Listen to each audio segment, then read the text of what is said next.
Hi, I'm Dr. Cheryl Dunn, and I'm here to demonstrate a financial accounting problem called Matthews and Stafford, Inc., in which we are given information about the company's stockholders' equity section of its balance sheet, and we're asked some questions about it.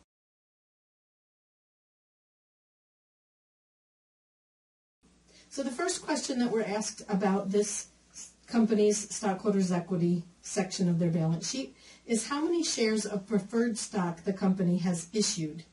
And so to answer that question, we have to use our knowledge that the dollar value of preferred stock is going to be the par value per share times the number of shares issued.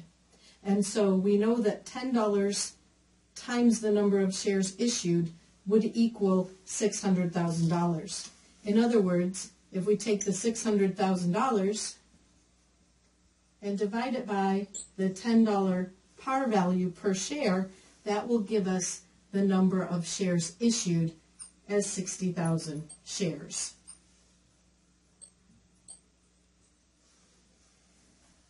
The next question is similar, but a little bit more complicated, because this one asks us for the number of shares of common stock outstanding.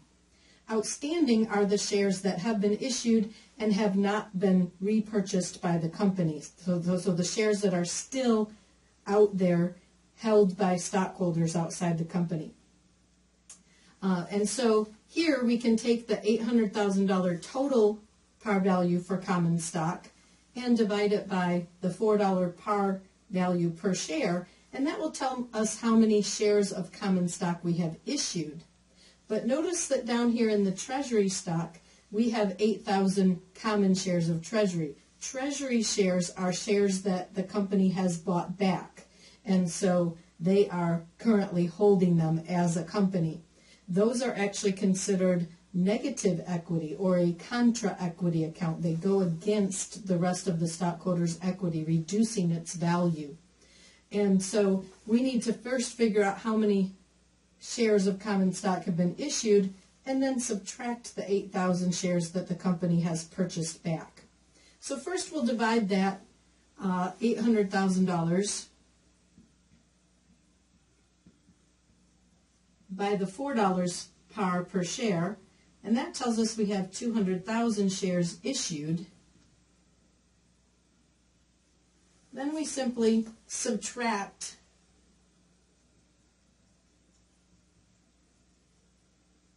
the 8,000 in treasury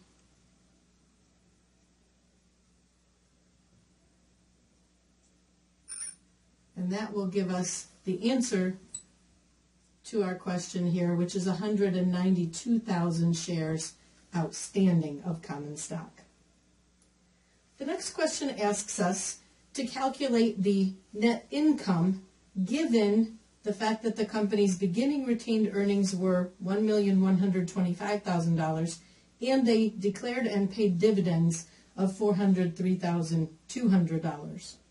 To solve that, we need to use the equation that we know that says beginning retained earnings plus net income minus dividends equals ending retained earnings. Now let's plug in what we know. They've given us the beginning retained earnings as $1,125,000.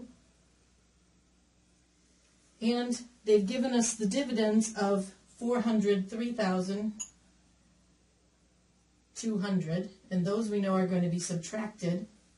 And we know the ending retained earnings, because that's over here on our balance sheet, $1,455,000.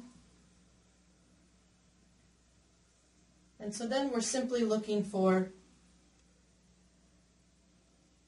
how much we add to $1,125,000 that will then allow us to subtract $403,200 and arrive at $1,455,000.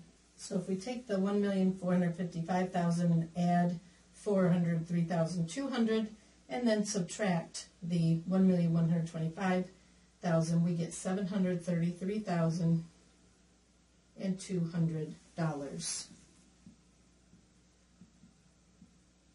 So that must have been the company's net income during that year.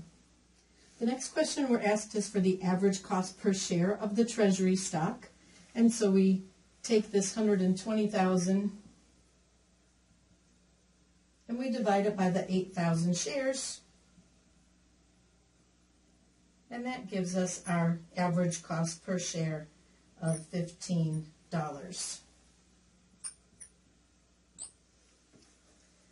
And then the final question they ask us is the increase in total stockholders' equity if the company was to declare a 100% stock dividend.